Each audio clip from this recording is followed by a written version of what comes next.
Muy buenas tardes, tengan todos ustedes. Volvemos nuevamente a dirigirnos al Perú por intermedio de los medios de comunicación, haciendo notar que en la semana anterior no tuvimos este tipo de conferencia, pero no quiere decir de ningún modo que no hemos estado día a día, hora a hora, haciendo el seguimiento detallado del proceso que tiene en nuestro país la enfermedad del COVID-19, que es una pandemia que afecta a más de 200 países en el mundo. Hemos viajado, como muchos ministros, a diversas regiones del país. El día de ayer estuvimos en Piura, acompañado por 2 ministros. El premier estuvo en Huancavelica, también acompañado con parte del gabinete, porque esta enfermedad, este virus, ataca a todos por igual. No hace distingo si estás viviendo en la costa o en la sierra o en la selva. No hace distingo de nivel económico, social. Los 32 millones de peruanos estamos en riesgo de ser infectados por el COVID-19. Y es que esta es la crisis más grave de nuestra historia. Lo dijimos el 15 de marzo cuando declaramos la cuarentena y el estado de emergencia. Y luego, en función de las cifras que fuimos analizando con los diferentes sectores productivos, los sectores sociales, como también el propio Ministerio de Economía y Finanzas, determinamos que el efecto de esta crisis iba a superar largamente el sector salud, que es el sector al cual afecta directamente el virus porque ataca precisamente la salud de las personas. Sabíamos que esta enfermedad iba a generar una crisis en el país nunca antes vista y que iba a afectar la salud, la economía, el empleo, es decir, a toda la sociedad. Y pusimos algunas cifras que se planteó en los análisis que hacía el equipo técnico, que parecían en su momento difíciles de creer. En algún momento, y aquí, con ustedes, con la población hemos compartido porque somos absolutamente transparentes en la comunicación directa, franca, sincera que tenemos con la población, le dijimos que podría tener efectos también en la economía, comparables con los que tuvo el Perú en nuestra Guerra del Pacífico, hace más de 100 años. Así de complicadas se veían venir las cosas para el país y para el mundo. Hoy, después de 3 meses, evaluando la situación, podemos ratificar con toda seguridad que las medidas que tomamos eran las medidas necesarias, eran las medidas urgentes que teníamos que tomar como gobierno y como Estado y como sociedad. Hay análisis que vienen haciendo diversos países y ellos ratifican lo que también podemos concluir aquí en nuestro país. Si no hubiéramos tomado la decisión que lo hicimos el 15 de marzo, los resultados que hubiéramos tenido hubieran sido de unas dimensiones muy, muy superiores a las que ahora estamos viendo. Veía un análisis la semana pasada de 2 países, España y Suecia. España ha tenido también una cuarentena así rígida, estricta, como la que estamos teniendo nosotros. Y estudios de especialistas, profesionales, dicen que si no hubieran tomado esa decisión, el efecto en personas fallecidas hubiera sido muy, muy superior a los que han tenido. Y a pesar que España, como consecuencia de esta pandemia, tiene una cantidad superior a fallecidos que los que tenemos aquí en nuestro país. Pero incluso el análisis viene de países que no han tenido medidas estrictas en su cuarentena. Y veíamos también las declaraciones que daban profesionales, expertos de Suecia. Y ellos ahora se lamentan de no haber tomado las decisiones de una cuarentena más estricta. Porque este tipo de virus que se contagia con tanta facilidad, si no hay una decisión clara, firme, de contención, evitando la movilidad de las personas que son los que trasladan el virus, realmente iba a tener consecuencias muy, muy grandes. Eso es lo que hemos hecho y ahora podemos decir con total seguridad que es lo que correspondía hacer. Pero también ya veíamos desde esa oportunidad que el efecto iba a ser muy grande en la economía. Principalmente la segunda quincena de marzo, donde se aplicó la cuarentena de manera muy estricta, y en el mes de abril.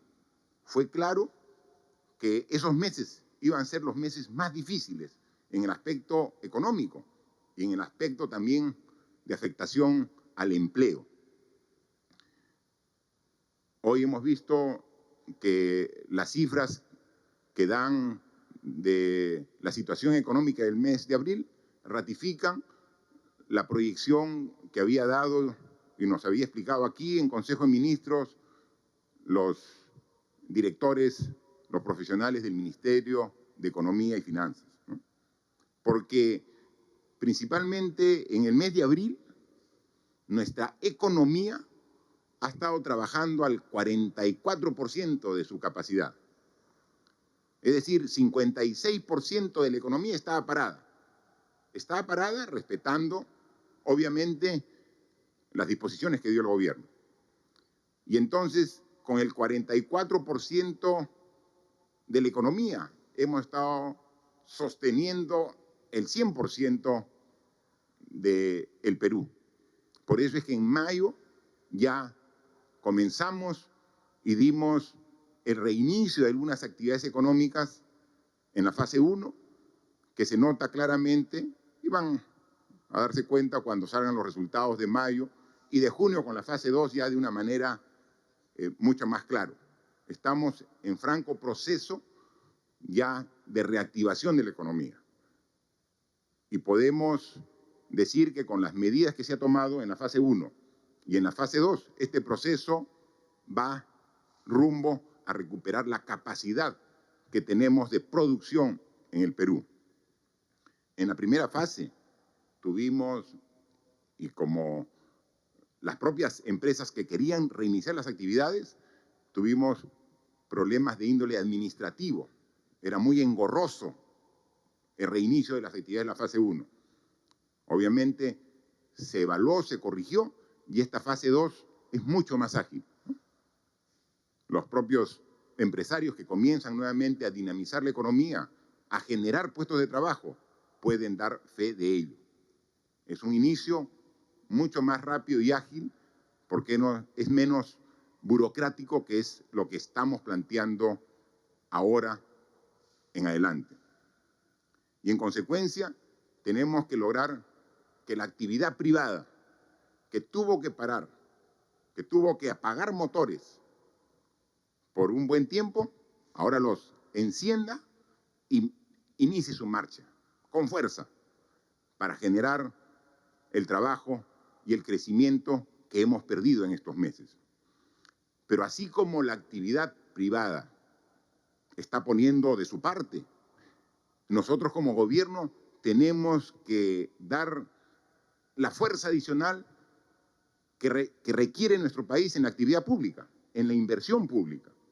Hemos estado trabajando ya por varias semanas con los sectores productivos, con los sectores que son los que tienen la generación de infraestructura, para ver cómo podemos dar a la meta que tenían prevista para el año 2020 una sobremeta, es decir, un esfuerzo adicional para generar más trabajo. Y hemos planteado una serie de inversiones importantes que van a ser aprobadas en esta semana en el Consejo de Ministros que tenemos el día miércoles a través de un decreto de urgencia, para que todos estos programas y estas inversiones se den en el más corto plazo posible y puedan reflejarse en el segundo semestre de este año 2020. Lo hemos dicho y lo hemos llamado Arranca Perú. Y aquí estamos resumiendo en 4 sectores el esfuerzo adicional que vamos a hacer en la inversión pública, en transportes y comunicaciones, en vivienda, en agricultura y en el sector trabajo. Queremos generar adicionalmente al esfuerzo y a la meta inicial 1 millón de puestos de trabajo para el segundo semestre del presente año, 2020. Ahí ustedes pueden apreciar, me voy a acercar.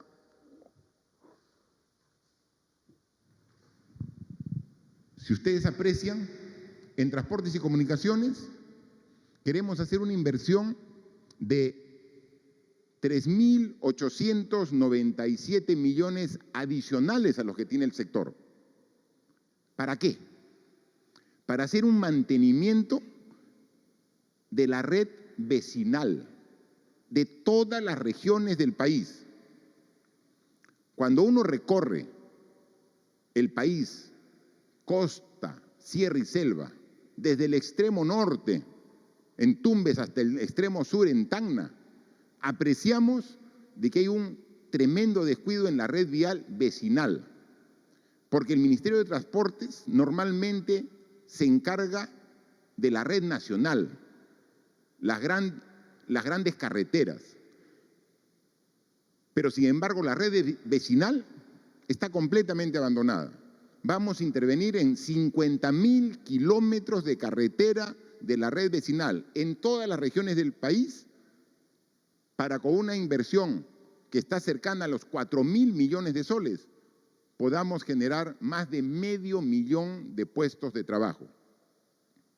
En vivienda, es otro sector que es sumamente importante, porque el sector vivienda, al igual que transportes, dinamizan la construcción. Y la construcción es la que tenemos que impulsar en este segundo semestre. La meta anual del Ministerio de Vivienda, Construcción y Saneamiento está en construir este año 60.000 viviendas. Si sumamos las de techo propio en sitio propio, las que todavía faltan por construir de la reconstrucción del norte, las casitas calientes en la Sierra Sur. Pero no es suficiente estas 60.000 viviendas y queremos incrementar, y es lo que se va a autorizar, un presupuesto adicional de 535 millones para que puedan incrementar la meta de este año en 20.000 viviendas, generando adicionalmente no solamente el bienestar para las 20.000 familias que van a tener una vivienda nueva, digna, sino también en este proceso generar 80.000 puestos de trabajo. Además, con los gobiernos locales vamos a mejorar las ciudades a través de la construcción y mejoramiento de pistas y veredas e intervenciones en espacios públicos, para con 937 millones de soles, en una alianza entre el Ministerio de Vivienda y los municipios, generar 57.000 puestos de trabajo. Agricultura, para la campaña del segundo semestre, vamos a asignarle adicionalmente el presupuesto que tiene Agricultura, 373 millones, para que se haga el mejoramiento de los sistemas de captación, las bocatomas, los canales y el mantenimiento de drenes, generando también con estos 373 millones que se le va a transferir al sector de Agricultura y a través de núcleos ejecutores, 76.555 puestos de trabajo. Hay el programa Trabaja Perú, del sector trabajo, que funciona muy bien. Lo hemos visto en diversas regiones del Perú, acá en Lima mismo. Hemos estado el año pasado, 2019, un trabajo intenso, por ejemplo, en la región Madre de Dios, Pero ahora tenemos que hacerlo a nivel nacional con un esfuerzo de cerca de los 700 millones de soles para generar 226.000 puestos de trabajo, lo que suma 1.009.000, más de 1.000.000 de puestos de trabajo que se generan adicionalmente a los trabajos propios de las metas de los municipios, de los gobiernos regionales y de los ministerios que tiene previsto para el año 2020. Es fundamental. Pero acá no solamente hay que pensar en lo útil que va a ser esta inversión de 6.436 millones de soles para generar 1.000.000 de puestos de trabajo, sino en la mejora del nivel de vida cuando la ciudad es distante a los centros de poblados grandes, a las grandes ciudades, ya tengan una adecuada vía para trasladarse, mejoren la calidad de vida con nuevas viviendas, con pistas y veredas, canales de regadío, todos son grandes proyectos que mejoran la productividad del Estado peruano. Entonces, a través de este programa vamos a lograr que 1.000.000 de nuevos peruanos accedan a trabajos dignos y podamos, junto con ellos, mejorar la calidad de vida de la población de todas las regiones. Lo importante de este trabajo es que está distribuido en todas las 24 regiones del país. Obviamente, también aquí, en la ciudad de Lima metropolitana, pero tiene un alcance en carreteras, en viviendas, en pistas y veredas, en canales de regadío, en Trabaja Perú, en todas las regiones de nuestro querido país. Hay que manifestar también que justo y coincidiendo con esta necesidad de reactivar la economía, el día de hoy la Autoridad para la Reconstrucción de las regiones afectadas por el Niño Costero nos ha informado de que su proceso de negociación, que ha tomado 5 meses y que incluso ha continuado durante estos meses de estado de emergencia y cuarentena, ha concluido. Y ya tiene para el plan integral, para la reconstrucción con cambios en las regiones afectadas, el Estado, el gobierno que ha ganado este proceso. Desde finales del año pasado, que se invitó a los gobiernos interesados, vimos que gobiernos de los países más adelantados en desarrollo de infraestructura en el mundo se interesaron por este proyecto. Ha sido una competencia muy reñida, donde agradecemos a los representantes de los gobiernos de los diversos países que han participado. Pero finalmente, como todo proceso, tiene que haber un ganador. Y nos comunica la directora ejecutiva de la Autoridad para la Reconstrucción que quien ha ganado es el gobierno del Reino Unido, de Gran Bretaña, asociado con Irlanda del Norte. Ambos países y sus gobiernos se han adjudicado esta enorme responsabilidad, porque si bien la reconstrucción viene avanzando con un esfuerzo compartido entre proyectos que hacen los municipios, los gobiernos regionales y los ministerios, hay un tipo de obras por sus características que bajo esta modalidad vamos a poder enfrentarla de una manera mucho más adecuada. Y eso es lo que tenemos. Ustedes pueden apreciar de igual forma los alcances. Lo que se ha determinado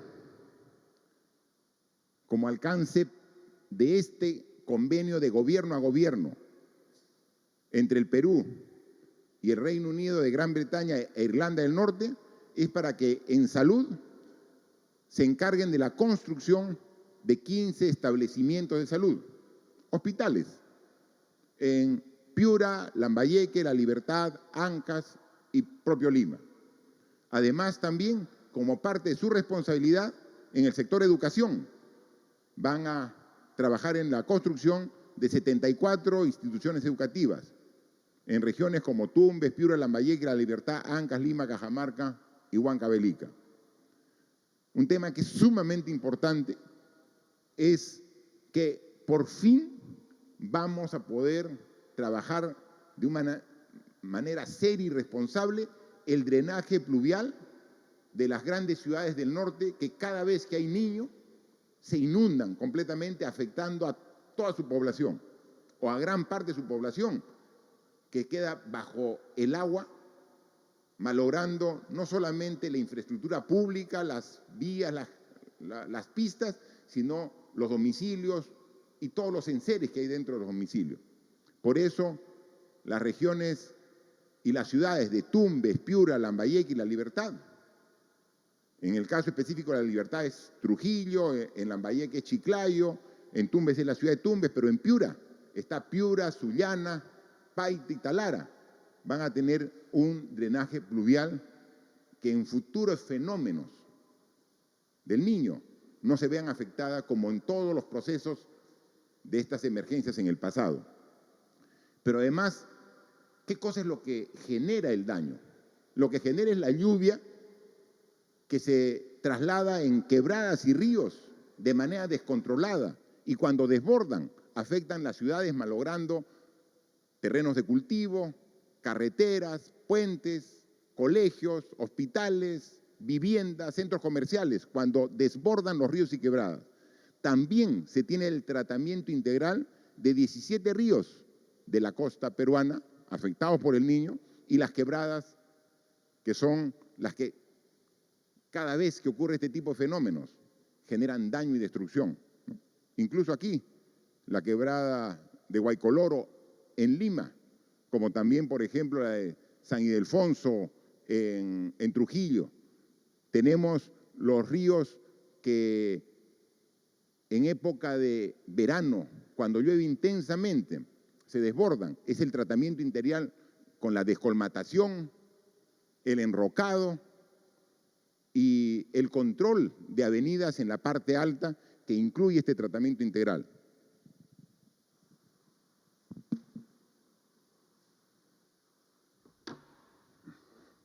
Para la reconstrucción con cambios y para efecto de este convenio de gobierno a gobierno, se ha estimado una inversión de más de 7.000 millones de soles, de los cuales se estima que para este año, este segundo semestre, la inversión va a estar alrededor de los 1.500 millones de soles. Y hay un cronograma para que en los 2 años podamos tener todas estas obras concluidas.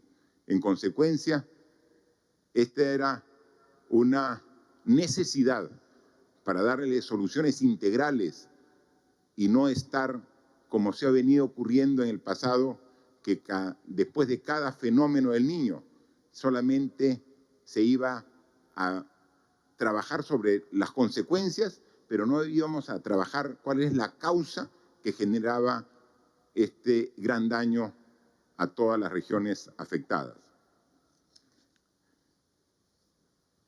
Quisiera también decir que después de la presentación del Premier en el Congreso, que fue a finales del mes pasado de mayo, conversamos en Consejo de Ministros y luego en reuniones de coordinación de que era necesario estrechar y articular de una manera mucho más efectiva la relación entre el Poder Ejecutivo y diversas instituciones públicas y privadas. Hemos tenido una serie de reuniones del gobierno con diferentes instituciones, Yo recibí directamente aquí a la Sociedad Nacional de Industrias la semana pasada, pero el Premier, en representación del gobierno, ha tenido reuniones donde han participado 147 instituciones y organizaciones de la sociedad. Se ha reunido con 27 gremios de MIPES, con 8 gremios empresariales, con 4 centrales sindicales, con los partidos políticos que están representados en el actual Congreso de la República, con 30 colegios profesionales, 19 organizaciones agrarias, entre ellas Conveagro, 22 organizaciones sin fines de lucro y 31 entidades religiosas. El factor común de todas las reuniones ha sido el compromiso de todos de trabajar a favor de lo que es mejor para el país. Vamos a hacer seguimiento de todos y cada uno de los acuerdos y compromisos que hemos asumido en estas reuniones para que se lleven a la práctica. Este tipo de reuniones son importantes y necesarias solo si es que los acuerdos que se tomen tienen un seguimiento para que se hagan realidad. En estas reuniones se ha hablado con mucha franqueza, con mucha sinceridad, explicando lo que se viene haciendo y lo que se espera hacer de aquí en adelante. Y hemos asumido compromisos de ambas partes. Nosotros representando al Poder Ejecutivo, al sector público, pero también de cada una de las instituciones que están presentes en estas reuniones y que han asegurado su total predisposición para trabajar en el mismo objetivo de sacar adelante a nuestro país. Continuando esas reuniones, mañana tengo una cita, una reunión ya acordada con el gremio que agrupa a los empresarios privados de aquí de nuestro país, con los cuales les explicaré a nivel de detalle el esfuerzo que vamos a hacer como gobierno para revertir la situación en la cual nos ha llevado el COVID-19 y también escuchar de ellos el esfuerzo que están haciendo y que más esperan hacer para juntos, sector privado, sector público y población en su conjunto, salir adelante. El Perú tiene la fuerza y energía para poder revertir la situación en la que nos encontramos. Es un caso único en el Perú. Y eso es fácil poderlo ver viendo las noticias internacionales. Veamos tan solo lo que está pasando cerca a nuestros vecinos, o miremos cuál es la situación en la que se encuentran economías fuertes, con sistemas de salud modernos, que han sido afectados gravemente por esta pandemia. Esto ha afectado a todos en el mundo, a todos. No hay país en el mundo que no se ha visto afectado seria y gravemente. La economía mundial se ha visto afectada. Nosotros no somos la excepción, pero tenemos los recursos suficientes y el más importante, recurso humano suficiente, dinámico, entregado, que quiere su país, que vamos a lograr revertir esta situación. Con este tipo de proyectos de inversión pública, con las coordinaciones para que la inversión privada también, como siempre lo ha hecho, trabaje en bien del país. Y con el apoyo de todos los ciudadanos, esta situación va a ser revertida completamente, no tengo ninguna duda de ello. Sobre lo que también hemos venido conversando en algo que nos interrelaciona a nosotros como gobierno y el sector privado, es sobre la necesidad de tomar decisiones prontas respecto al comercio que se realiza en los centros comerciales y en los conglomerados. Dentro de este proceso de reactivación, de reinicio de actividades económicas en la etapa 1 y en la etapa 2, que ya han sido aprobadas, no están incluidos los conglomerados y los centros comerciales. Sin embargo, vemos que es una necesidad de la población que estas actividades se reinicien. No solamente del que necesita vender, sino también de la población que necesita adquirir estos recursos que se expenden en los conglomerados. Conocemos Gamarra, Mesa Redonda, como también en los centros comerciales. Lo que tenemos que lograr es el reinicio gradual que proteja la salud de las personas. Hemos dicho que tenemos y necesitamos una nueva convivencia. No es que regresemos a la situación de antes del 15 de marzo. Eso será a futuro todavía. Entonces, tenemos que reiniciar las actividades de los centros comerciales y estos grandes conglomerados de trabajadores que con mucho dinamismo son los que ponen el empuje para el desarrollo y el crecimiento en nuestro país. Y por eso, en la reunión que vamos a tener el día miércoles, aquí mismo, en el Consejo de Ministros, aprobaremos el decreto supremo del reinicio de actividades de estos comercios tan importantes. Obviamente, y para eso ya pedimos, como lo vienen haciendo en reuniones de coordinación que ha tenido la ministra de la Producción, con los dirigentes de estos conglomerados, con los alcaldes de los distritos donde se ubican, principalmente La Victoria o el alcalde de Lima Metropolitana, hay que ultimar detalles en estos días para que el protocolo se cumpla. Lo que exigimos a todos, cosas tan simples como quien va a un centro comercial o a un conglomerado como Gamarra, como Mesa Redonda, como Polvos Azules, tenga la seguridad de que puede ir a comprar y el vendedor, el empresario, el microempresario, el dirigente, ha preparado y se ha organizado de tal forma que puede ir a comprar de manera segura. Que haya un aforo limitado. No podemos llenar los pasadizos. Eso es lo que se va a explicar y se va a exponer en este decreto supremo. Tiene que haber una cantidad limitada de gente que sí comiencen a vender. Todos queremos ello, pero cuidando a los que venden y cuidando a la gran cantidad de personas que van a comprar, para que las tiendas vayan abriendo por turnos. Si los pasadizos son muy estrechos, se controla el ingreso y salida. Que podamos garantizar que en cada uno de estos centros comerciales haya lugares donde uno pueda hacer la higiene, la lavada de manos, que se mantenga la distancia mínima de 1 metro entre los clientes y entre el vendedor y cliente, y que todos porten su mascarilla.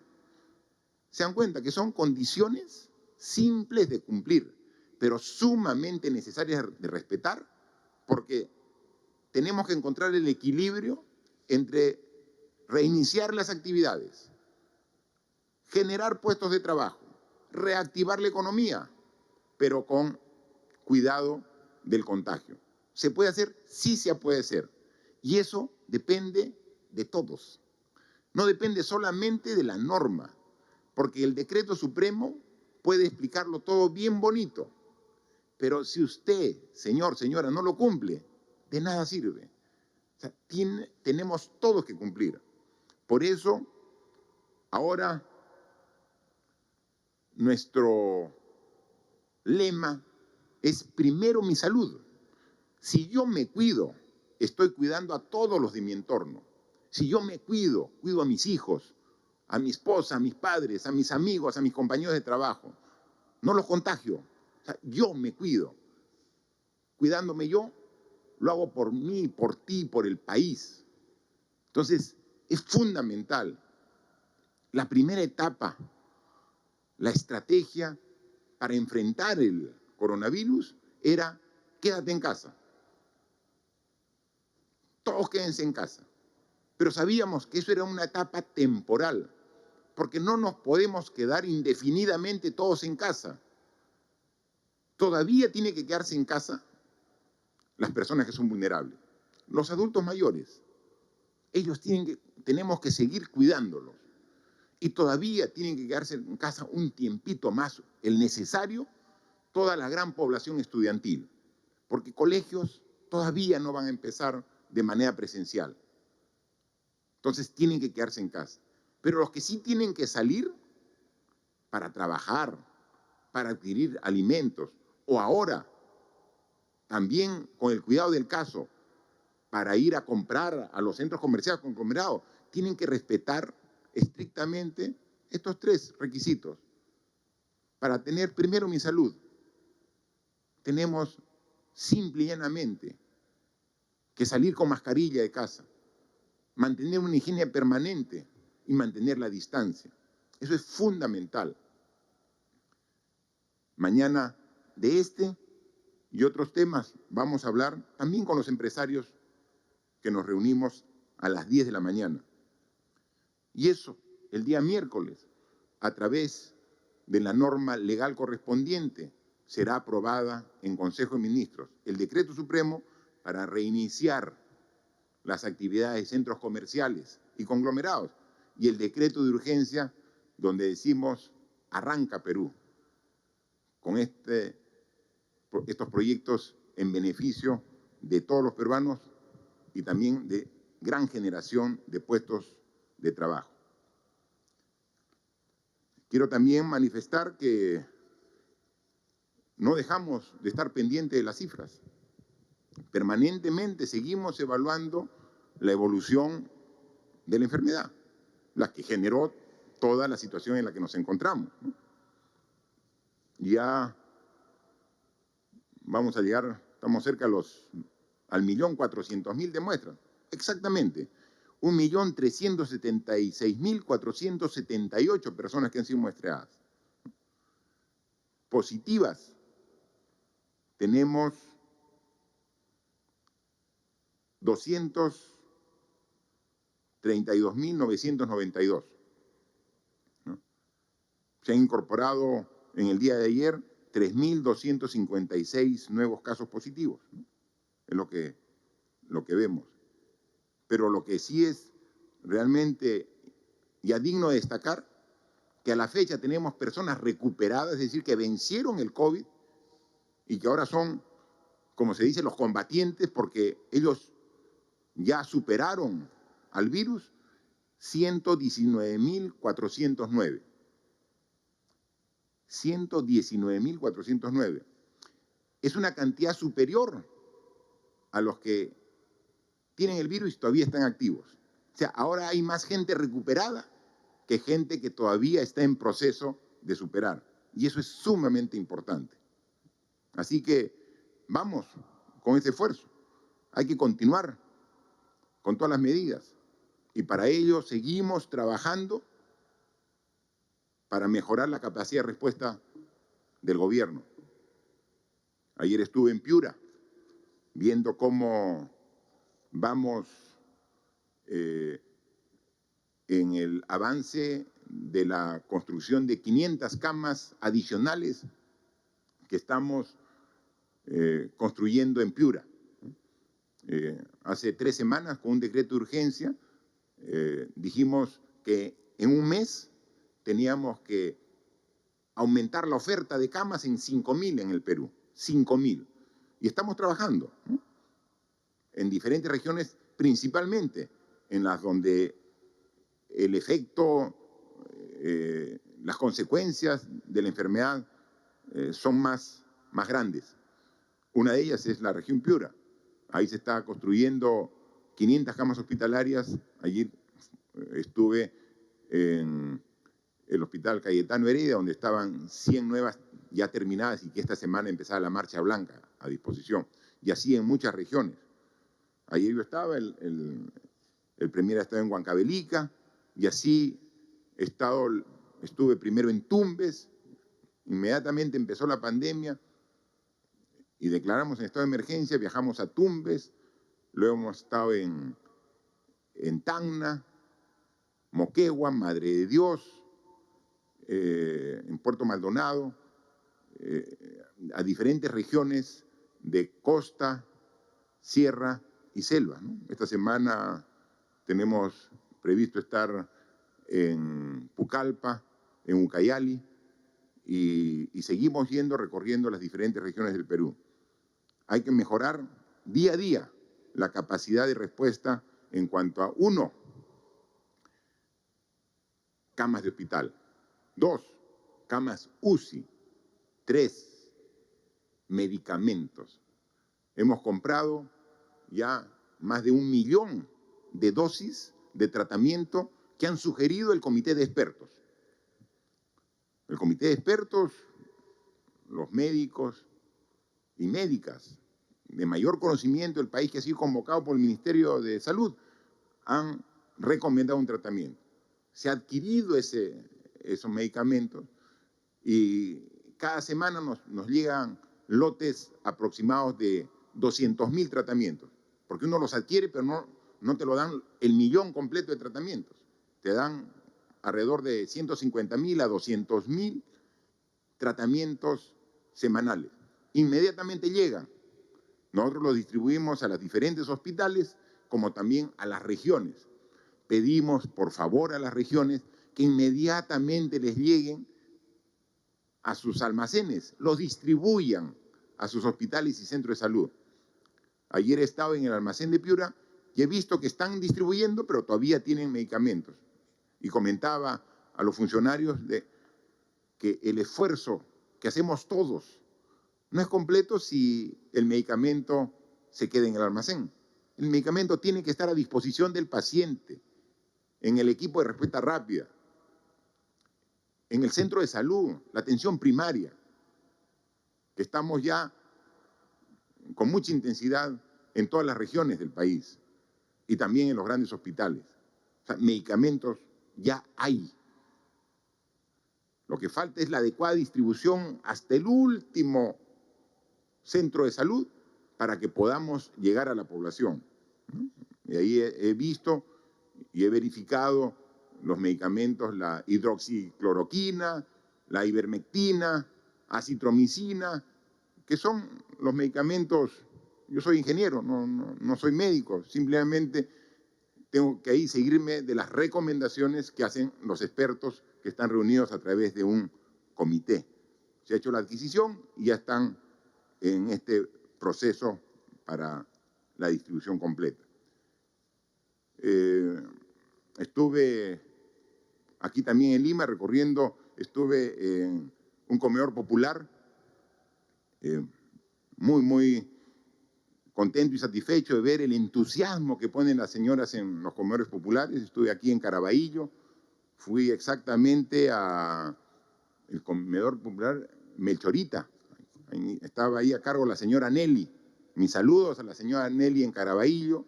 Qué entusiasmo de la señora, qué ganas de trabajar, que contagian, no solamente a las vecinas, sino a nosotros. O sea, yo estoy seguro que los 13.000 comedores populares que hay en todo el país comparten el entusiasmo que vi en Melchorita, en Caraballo, de las señoras que cocinaban, y en este caso atendía a 150 personas, ¿no? Y cuando le dije que por decisión del Ministerio de Desarrollo e Inclusión Social con el Ministerio de Economía íbamos a aumentar 50% para que puedan aumentar 50% de raciones del comedor popular, muy contentas, así que vamos a trabajar con mayor intensidad. También estuve acompañado del ministro de Salud en el hospital de Ate, ¿no? Y vimos que ya estaban dispuestas, y cuando yo fui hace 3 meses, estaba listo el hospital, pero faltaba implementarlo. Ahora está con toda su capacidad, con las 400 camas que tiene, 70 camas UCI, atendiendo y salvando muchas vidas. Y vi también ahí, así como la señora Nelly, con todo el entusiasmo del comedor popular en Caraballo, veía al personal de salud en el hospital de Ate, como lo he visto ayer en Piura, el esfuerzo y las ganas de trabajo que ponen todos aquí para combatir esta enfermedad y superar esta situación. Así que ese es el esfuerzo que debemos tener todos los peruanos y que lo vamos a tener, empezando por el presidente de la República, que no baja la guardia, igual que todos ustedes, con firme determinación de continuar nuestro trabajo hasta derrotar por completo el virus. Pero en este proceso, iniciar todas las actividades para garantizar que la situación económica, la oferta laboral, mejore de manera significativa, como lo ha venido haciendo en el mes de junio, sin descanso, trabajar para que siga mejorando mes a mes y poder llegar a atender las necesidades de todos los peruanos. Muchas gracias y quedo a disposición de los medios de comunicación que el día de hoy van a hacer las preguntas correspondientes. Gracias.